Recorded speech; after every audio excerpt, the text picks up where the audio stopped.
جہاں سے بکریوں کی پگڈنڈی شروع ہوتی تھی۔ اس جگہ جب ہم جھاڑیوں کے درمیان سے گزرے تو میں نے اسے بتایا کہ میرے قوت سماعت کافی کمزور ہے اور اگر وہ مجھے کوئی خاص چیز دکھانا چاہے تو رک کر اس کی طرف اشارہ کرے، اگر اسے کوئی بات کہنی ہو تو قریب آ کر میرے دائیں کان میں سرگوشی کر کے بتائے۔ ابھی ہم 400 گز گئے ہوں گے کہ ڈنگر سنگھ اچانک رکا اور مڑ کر پیچھے دیکھنے لگا۔ میں نے بھی پیچھے مڑ کر دیکھا تو پٹواری اپنے ایک ساتھی کے ہمراہ تھا دکھائی دیا۔ اس کے ساتھی کے پاس بندوق بھی تھی۔ ان کی تیز رفتاری سے مجھے شک ہوا کہ شاید وہ کوئی خاص بات بتانے آ رہے ہیں، تاہم جب وہ نزدیک آئے تو یہ جان کر مجھے بہت مایوسی ہوئی کہ وہ محض میرے ساتھ جانا چاہتے تھے۔ میں نے انتہائی بے دلی سے اجازت دے دی۔ دونوں کے پیروں میں بھاری بوٹ تھے اور جنگل میں چلتے وقت اچھا خاصا شور کرتے تھے۔ ابھی ہم گنی گاس سے مزید 400 گز آگے گئے ہوں گے کہ ہمارے سامنے چند مربع گز جتنی صاف زمین آئی۔ اس جگہ سے بکریوں کی پگڈنڈی 2 حصوں میں تقسیم ہو جاتی تھی، ایک شاخ بائیں جانب کافی گہرے کائی کو جبکہ دوسرے دائیں جانب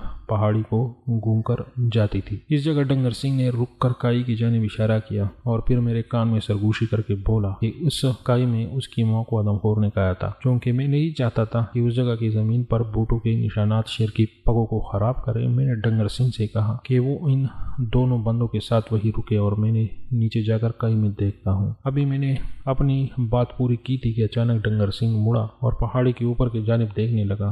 میں نے مڑ کر دیکھا تو وہاں سارا گاؤں اس جگہ جمع تھا جہاں سے کچھ دیر قبل میں روانہ ہوا تھا۔ ایک ہاتھ پہ لا کر ڈنگر سنگھ نے ہمیں خاموش رہنے کا اشارہ کیا اور دوسرا ہاتھ کان پر رکھ کر وہ کچھ سنتا اور سر ہلاتا رہا۔ پھر آخری بار سر ہلا کر وہ مڑا اور میرے کان میں سرگوشی کر کے بولا، میرے بھائی نے کہا ہے کہ نیچے والے ویران کھیت میں انہیں کوئی سرخ اور رنگ کی چیز دھوپ میں لیٹی دکھائی دے رہی ہے۔ ویران کھیت سے مراد ایسا کھیت تھا جس میں کاشتکاری بند کر دی گئی تھی اور اس میں کوئی سرخ رنگ کی چیز لیٹے دھوپ سینک رہی تھی۔ ہو سکتا ہے کہ یہ سرخ رنگ کی چیز کہ جاڑی یا شاخ ہو یا پھر کاکڑ یا سانبر، تاہم این ممکن تھا کہ وہ شیر ہوتا۔ کچھ بھی ہو، میں اس موقع کو ہاتھ سے نہیں گنوانا چاہتا تھا، اس لیے میں نے اپنی رائفل ڈنگر سنگھ کو تمائی، پٹواری اور اس کے ساتھی کو بازو سے پکڑ کر نزدیک موجود ایک درخت تک لے گیا۔ اس جگہ میں نے پٹواری کی بندوق خالی کر کے نیچے موجود جاڑی میں چھپا دی اور انہیں ہدایت کی کہ درخت پر چڑھ جائے۔ میرے واپسی تک خاموشی سے وہی رہے۔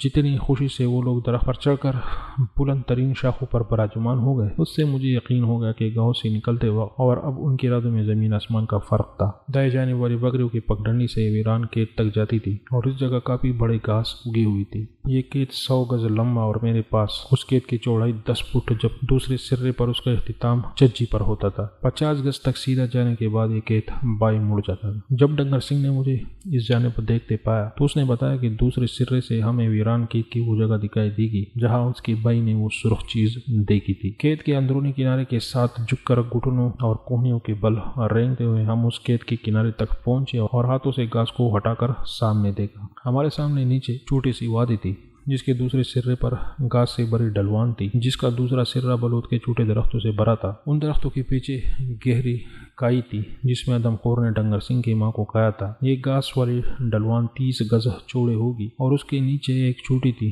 جس کے نیچے آگے درختوں کو دیکھ کر یہ اندازہ لگانا مشکل نہ تھا کہ یہ چوٹی 80 سے 100 فٹ اونچی ہوگی۔ اس ڈھلوان پر ہمارے جانب والے سرے پر ایک کھیت تھا جو 100 گز لمبا اور 10 گز چوڑا ہوگا۔ یہ کھیت جو ہمارے سامنے بالکل سیدھا تھا، پر ہمارے جانب والے کنارے پر گھاس اگی ہوئی تھی۔ باقی حصے پر خوشبودار جڑی بوٹی تھی جو عموماً 4000 سے 5000 کی بلندی پر عام ملتی ہے۔ گھاس کے اس علاقے پر سورج کی روشنی میں ایک دوسرے سے 10 فٹ کے فاصلے پر 2 شیر لیٹے ہوئے تھے۔ نزدیکی شیر کی کمر ہماری جانب اور سر پہاڑی کی جانب تھا۔ دوسرے شیر کا پیٹ ہماری جانب جبکہ اس کی دم پہاڑی کی جانب تھی۔ دونوں ہی بے خبر سو رہے تھے۔ نزدیکی شیر پر گولی چلانا زیادہ آسان تھا، لیکن مجھے خطرہ ہوا کہ گولی کے دھماکے سے دوسرا شیر بیدار ہوتی ہی سیدھی پہاڑی سے نیچے اتر جائے گا جہاں کافی گھنی جھاڑیاں وغیرہ تھی۔ اس کا سر اسی جانب تھا، تاہم اگر میں دوسرے شیر پر پہلی گولی چلاؤں تو گولی کے دھماکے کے علاوہ اس کے دھکے کو سن کر دوسرا شیر یا تو سیدھا پہاڑی کی جانب بھاگے گا جہاں جھاڑیاں اتنی گھنی نہیں تھی، یا پھر وہ سیدھا میرے جانب آئے گا۔ اس لیے میں نے فیصلہ کیا کہ دور والے شیر پر پہلی گولی چلاؤں۔ درمیانی فاصلہ تقریباً 150-120 گز ہوگا۔ اور چونکہ شیر بالکل سامنے ہی تھا اس لیے گولی کو اٹھانے کی کوئی ضرورت نہیں تھی۔ عموماً ہمالیہ کے پہاڑی علاقوں میں شکار کرتے وقت اس بات کا خاص خیال رکھنا پڑتا ہے۔ کھیت کے کنارے پر میں نے رائفل کو رکھا اور ہر ممکن احتیاط سے اس جگہ کا نشانہ لے کر جہاں میرے خیال میں اس شیر کا دل ہوگا میں نے آہستگی سے لبلبی دبا دی۔ اس شیر نے روح تک نہ ہلایا، جبکہ دوسرا شیر ایک لمحے میں بیدار ہو کر چھلانگ لگا کر 5 فٹ اونچے کنارے پر چڑھا جو کھیت اور برساتی نالے کے درمیان منڈیر کا کام دیتا تھا۔ اس جگہ دوسرا شیر میرے سامنے آن کھڑا ہوا، گردن موڑ کر اپنے ساتھی کو دیکھ رہا تھا۔ گولی لگتے ہی یہ شیر اچھلا اور سیدھا برساتی نالے میں گر کر میرے نظروں سے اوجھل ہو گیا۔ دوسری گولی چلتے ہی میں نے پہلے شیر کے پاس موجود گھاس میں حرکت دیکھی۔ کوئی بڑا جانور سیدھا کھیت میں دوڑ رہا تھا۔ دیگر 2 شیروں کے اتنے قریب سے بھاگنے والا جانور صرف ایک اور شیر ہی ہو سکتا تھا۔ مجھے وہ جانور تو دکھائی نہیں دیا، لیکن اس کی حرکت سے ہلنے والی جڑیوں سے مجھے اس کا پتہ چلتا رہا۔ 200 گز کی پتی اٹھا کر میں نے انتظار کیا کہ وہ جانور کب جڑیوں سے نکلتا ہے۔ اچانک ہی ڈھلوان پر مجھے شیر بھاگتا دکھائی دیا۔ اس جگہ میں نے محسوس کیا کہ ڈھلوان دائیں جانب کو مڑ رہی تھی۔ میں جس سرے پر تھا وہ بائیں جانب مڑتا تھا، اس لیے شیر میرے سامنے تقریباً آڑا تھا جب میں نے اس پر گولی چلائی۔ میں نے گولی کھاتے ہی جانوروں کو گرتے دیکھا ہے اور گولی کھا کر انہیں گول گیند کی شکل میں بھی تبدیل ہوتے بھی دیکھا ہے، لیکن جس طرح بظاہر یہ شیر بنا وہ ناقابل یقین تھا۔ چند لمحے تک یہ شیر وہی پڑا رہا، پھر نیچے کو پھسلنے لگا۔ اس کے پیر آگے تھے، پھسلنے کے ساتھ ساتھ اس کی رفتار بھی بڑھتی گئی۔ اس کے عین نیچے چٹان کے کنارے سے چند فٹ پر بلوط کا ایک درخت تھا جو 10 یا 12 انچ موٹا ہوگا۔ شیر کا پیٹ اس درخت سے جا ٹکرایا اور اگلی ٹانگیں ایک جانب جبکہ دم اور دیگر 2 ٹانگیں دوسری جانب لٹک گئی۔ رائفل کو کندھے سے اور انگلی کو لبلبے پر رکھے میں منتظر رہا، لیکن شیر نے کوئی حرکت نہ کی۔ اٹھ کر میں نے پٹواری اور اس کے ساتھی کو نیچے اترنے کا اشارہ کیا جہاں وہ بیٹھے تھے۔ وہاں سے انہیں سارا منظر بخوبی دکھائی دے رہا تھا۔ ڈنگر سنگھ جو میرے ساتھ ہی لیٹا تھا اب خوشی اور جوش کے مارے ناچ رہا تھا۔ جس طرح وہ اوپر موجود دیہاتوں اور پھر شیروں کو دیکھ رہا تھا تو اس سے صاف لگ رہا تھا کہ اس کے پاس انہیں سنانے کے لیے اچھی خاصی کہانی ہے۔ جب میں نے 2 شیروں کو ایک دوسرے کے نزدیک سویا ہوا دیکھا تو میں نے یہ نتیجہ نکالا کہ آدم خور نے اپنا ساتھی تلاش کر لیا ہے، لیکن جب میری تیسری گولی پر تیسرا شیر بھی گرا تو مجھے یقین ہو گیا کہ میرا مقابلہ آدم خور شیرنی اور اس کے 2 بچوں سے ہے۔ ان تینوں میں سے ماں کون سی تھی اور بچے کون سے ہیں یہ کہنا مشکل ہے، کیونکہ رائفل سے نشانہ لیتے وقت تینوں ہی شیر ایک جیسی جسامت کے حامل دکھائی دیے تھے۔ ان تینوں میں سے ایک تلادیس کا آدم خور تھا، یہ اس میں کوئی شک نہیں۔ ان پہاڑی علاقوں میں شیر خال خال دکھائی دیتے ہیں اور یہ 3 شیر اس جگہ کے اتنے نزدیک تھے جہاں آدم خور نے آخری شکار کیا تھا۔ بچوں کو ماں کے گناہوں کی سزا بھگتنی پڑی۔ بے شک دودھ چھوڑنے کے بعد سے انہوں نے ماں کے ساتھ مل کر انسانی گوشت کھایا تھا، لیکن اس کا یہ مطلب نہیں کہ جب وہ اپنے ماں سے الگ ہوتے تو آدم خوری کی عادت جاری رکھتے۔ اگرچہ کم ہو کہ آدم خور نامی میری کتاب چھپنے کے بعد سے اس موضوع پر بہت کچھ کہا گیا ہے، لیکن میں ابھی بھی اس بات پر یقین رکھتا ہوں کہ آدم خور شیروں کے بچے ہندوستان کی اس علاقے میں جس کے بارے میں لکھ رہا ہوں محض اس وجہ سے آدم خور نہیں بن جاتے کہ انہوں نے بچپن میں انسانی گوشت کھایا تھا۔ کھیت کے کنارے بیٹھ کر ٹانگیں جلاتے ہوئے میں نے رائفل کو اپنے گھٹنوں پر رکھا اور اپنے ساتھیوں کو سگریٹ دیے۔ میں نے انہیں خبردار کیا کہ سگریٹ ختم ہونے پر میں نیچے جا کر برساتی نالے میں گرے ہوئے شیر کو دیکھوں گا۔ مجھے اس بات کا پورا یقین تھا کہ وہ شیر مر چکا ہے، لیکن چند منٹ بیٹھ کر اپنی اس کامیابی پر خوشی منانے میں کوئی حرج نہیں تھا۔ تلادیس آمد کے 1 گھنٹے کے اندر اتفاق سے میں نے نہ صرف چند سیکنڈ کے وقفے سے آدم خور شیرنی کو ہلاک کر دیا تھا جس نے کئی 100 مربع میل کے علاقے میں 8 سال سے دہشت پھیلا رکھی تھی، بلکہ اس کے 2 بچے بھی شکار کر لیے تھے۔ ہر شکاری جب وہ شکار پر نکلتا ہے تو انتہائی جوش کی حالت میں چلائی ہوئی گولیاں نشانے پر لگی تو اسے بہت خوشی ہوتی ہے، اور یہ خوشی اس وقت اور بھی بڑھ جاتی ہے جب اسے علم ہو جائے کہ اسے کسی زخمی شیر کا پیچھا نہیں کرنا اور زخمی شیر کے پیچھے جانے کی نتائج کی فکر نہیں کرنی۔ تاہم میرے ساتھیوں نے میری کامیابی کو قسمت سے نہیں جوڑا۔ انہوں نے کسی بھی ناکامی سے بچنے کے لیے نینیتال سے نکلتے وقت وہاں کے بوڑھے پنڈت سے صبر کا آغاز کے لیے مبارک گھڑی معلوم کی تھی، اور تلادیس پہنچنے تک کسی بھی برے شگون سے سامنا نہیں کرنا پڑا تھا۔ اسی طرح اگر میں ناکام رہتا تو بھی اس میں میری بدقسمتی نہیں تھی، کیونکہ چاہے جتنی بھی احتیاط اور نشانے سے گولی چلائی جائے، جس جانور کی موت کا وقت مقرر نہیں وہ نہیں مر سکتا۔ شکار پر میرے ساتھ جو افراد ہوتے ہیں ان کی اعتقادات میرے لیے کافی دلچسپی کا باعث ہوتے ہیں۔ میں اپنا سفر کبھی بھی جمعے کے دن شروع نہیں کرتا، اس لیے میں پہاڑیوں کے ان اعتقادات پر نہیں ہنس جن کے مطابق منگل اور بدھ کو شمال کی جانب، جمعرات کو جنوب کی جانب، مشرق کو پیر اور ہفتے کے دن جبکہ اتوار یا جمعے کو مغرب کی سمت سفر کرنے سے گریز کرنا چاہیے۔ اگرچہ کسی بھی خطرناک سفر کے آغاز کے دن کا انتخاب اپنے ہمراہیوں پر چھوڑنا معمولی سی بات ہے، لیکن اس سے بھی بہت بڑا فرق پیدا ہو سکتا ہے۔ اجازت نہ دینے کی صورت میں سارا سفر کسی انجان حادثے کی فکر میں ضائع ہو جاتا ہے، جبکہ اجازت دینے کی صورت میں وہی سفر انتہائی خوشگوار ماحول میں طے ہوتا ہے۔ ہم چاروں افراد کھیت کے کنارے بیٹھے سگریٹ ختم کرنے ہی والے تھے کہ اچانک تیسرا شیر جو بلوط کے تنے سے ٹکا ہوا تھا اچانک ہلنے لگا۔ بظاہر اس کے جسم کا خون اس کے سر کی جانب جمع ہونے لگا تھا، جس کی وجہ سے اگلا حصہ زیادہ بھاری ہوا اور شیر نیچے کی جانب سے سر کے بل پھسلنے لگا۔ جب وہ تنے سے ہٹا تو نیچے ڈلوان پر گرتے ہوئے کنارے کو بڑھا۔ کنارے سے پھسل کر ہوا میں ہوتا ہوا شیر نیچے گر رہا تھا کہ میں نے رائفل اٹھائی اور اس پر گولی چلا دی۔ مجھے یہ کہتے ہوئے شرمندگی ہو رہی ہے کہ میرے ذہن میں یہ تھا کہ اتنے خوش نصیب دن میں اگر میں ہوا میں گرتے ہوئے شیر پر بھی گولی چلاؤں تو میرا نشانہ خطا نہیں ہوگا۔ اگلے لمحے شیر نیچے گرا، نظروں سے اوجھل ہو گیا اور نیچے ہلکی سی تٹ کی آواز آئی۔ شیر کو ہوا میں گرتے ہوئے میں نے جو گولی چلائی تھی وہ اسے لگی ہے یا نہیں اس کی کوئی اہمیت نہیں۔ اصل بات یہ تھی کہ اب گاؤں والوں کو شیر کی لاش زیادہ دور سے اٹھانی پڑتی۔ سگریٹ ختم ہو گئے تو میں نے اپنے ساتھیوں سے کہا کہ وہ یہی رکے اور میں نیچے جا کر برساتی نالے میں گرے شیر کا جائزہ لے کر آتا ہوں۔ اس جگہ پہاڑی انتہائی ڈلوان تھی اور ابھی میں بمشکل 50 فٹ گیا ہوں گا کہ ڈنگر سنگھ نے مجھے پکارا، صاحب وہ دیکھے شیر جا رہا ہے۔ میں نے سوچا کہ میرے نیچے برساتی نالے والا شیر بھاگ رہا ہے اور میں نے بیٹھ کر رائفل اٹھائی اور اپنے خیال میں سامنے سے آنے والے شیر پر گولی چلانے کو تیار ہو گیا۔ یہ دیکھتے ہی ڈنگر سنگھ پھر چیخا کہ اس طرف نہیں صاحب بلکہ دوسری طرف۔ پوری خطرے کی فکر سے آزاد ہو کر میں نے سر موڑا۔ ڈنگر سنگھ کو دیکھا تو وہ اس جانب اشارہ کر رہا تھا جہاں اس کی ماں کو آدم خور نے کہا تھا۔ پہلے تو مجھے کچھ نہ دکھائی دیا، پھر اچانک میں نے ترچھی پہاڑ کے اوپر کی جانب دیکھتے ہوئے شیر کو دیکھا۔ شیر انتہائی لنگڑا کر چل رہا تھا اور ایک وقت میں بمشکل 3 یا 4 قدم اٹھاتا اور پھر رک جاتا۔ اس کے دائیں شانے پر بڑا سا خون کا دبا تھا، یعنی کہ دبے سے مجھے علم ہوا کہ یہ وہ شیر ہے جو بلوط کے تنے سے اٹک گیا تھا اور پھر نیچے گرا تھا۔ برساتی نالے میں گرے شیر کے بائیں کندھے پر میں نے گولی چلائی تھی۔ پہاڑی پر میرے نزدیک صنوبر کا ایک چھوٹا سا درخت اگا ہوا تھا۔ 300 گز کے پتے اڑا کر میں نے درخت کو بائیں ہاتھ سے پکڑا اور رائفل کی نال کو اپنے کلائی پر رکھ کر آرام سے نشانہ لیا۔ شیر میرے نسبت کچھ زیادہ بلندی پر تھا۔ میں نے تھوڑا سا اوپر کی طرف نشانہ لے کر شیر کے رکنے کا انتظار کیا۔ جون ہے شیر رکا، میں نے گولی چلا دی۔ گولی نے اس فاصلے کو طے کرنے میں بہت زیادہ وقت لیا۔ بالآخر میں نے شیر کے پاس مٹی اڑتی دیکھی۔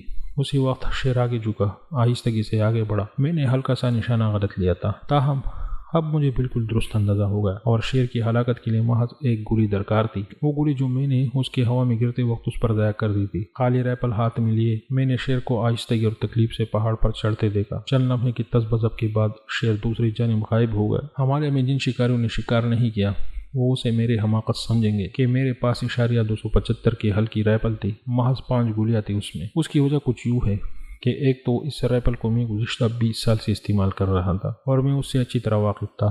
دوسرا یہ کہ یہ رائفل ہلکی لیکن نشانے میں بلا کی سچی اور 300 گز پر آزمائی ہوئی تھی۔ تیسرا یہ کہ کرنل باربر نے مجھے بھاری رائفل کے استعمال سے منع کیا تھا اور یہ کہ ہلکی رائفل سے بھی بلا ضرورت پیر نہ کروں۔ جہاں تک 5 گولیوں کی بات ہے تو اس وقت میں شیروں کے شکار پر نہیں بلکہ اس نیت سے نکلا تھا کہ اس گاؤں کو تلاش کر سکوں جہاں آدم خور نے آخری شکار کیا تھا، اور اگر وقت ملتا تو اس مقام پر بینسا باندھ تھا۔ ہلکی رائفل اور 5 گولیاں پھر بھی کافی ہوتی اگر میں نے وہ ایک اہم ترین گولی غلط نہ چلائی ہوتی۔ اتنی دیر میں میرے ساتھی گاؤں پہنچ چکے تھے۔ سارا منظر انہوں نے اپنے آنکھوں سے دیکھا تھا۔ انہیں علم تھا کہ میرے پاس محض 5 گولیاں تھی اور 5ویں گولی چلنے کے بعد بھی جب انہوں نے شیر کو آگے بڑھتے اور پہاڑ کی دوسری جانب غائب ہوتے دیکھا تو مادھو سنگھ انتہائی اجلت سے بھاگتے ہوئے میرے پاس مزید گولیاں لے کر آیا۔ گھاس کے علاقے اور برساتی نالے والے شیر این اسی جگہ مرے پڑے تھے جہاں وہ گرے تھے۔ دونوں ہی تقریباً پوری طرح جوان بچے تھے، اس لیے جو شیر زخمی ہو کر فرار ہوا تھا وہ ان کی ماں تھی اور وہی تلا دیس کی آدم خور تھی۔ مادھو سنگھ اور ڈنگر سنگھ کو وہی چھوڑا تاکہ وہ ان شیروں کو گاؤں لے جانے کا بندوبست کرے۔ میں زخمی شیرنی کو تلاش کرنے کی نیت سے نکل کڑا ہوا۔ جس جگہ وہ پہلے گری تھی وہاں سے میں نے خون کے ہلکے دار دیکھی جو اس جگہ تک گئی تھی جہاں میں نے اس پر آخری گولی چلائی تھی۔ اس جگہ میری گولی سے اس کے پشت کے کچھ بال کٹ گئے تھے اور جب اس نے اپنے اوپر میری گولی کی آواز سنی اور آگے جھکی تو مزید کچھ خون بھی گرا۔ اس جگہ سے پہاڑی تک اکا دکا خون کے قطرے تھے۔ کنارے کے بعد کی گھاس پر میں نے ان کے نشانات نہیں دیکھے۔ میرے پاس ہی 100 گز چوڑا اور 300 گز لمبا جھاڑیوں کا علاقہ تھا۔ میرا خیال تھا کہ شیرنی نے اس علاقے میں ہی پناہ لی ہے، لیکن رات ہو رہی تھی اور درست نشانے کے لیے روشنی ناکافی تھی، تو اس لیے میں نے گاؤں واپس لوٹ کر اگلے دن شیرنی کی تلاش کا سوچا۔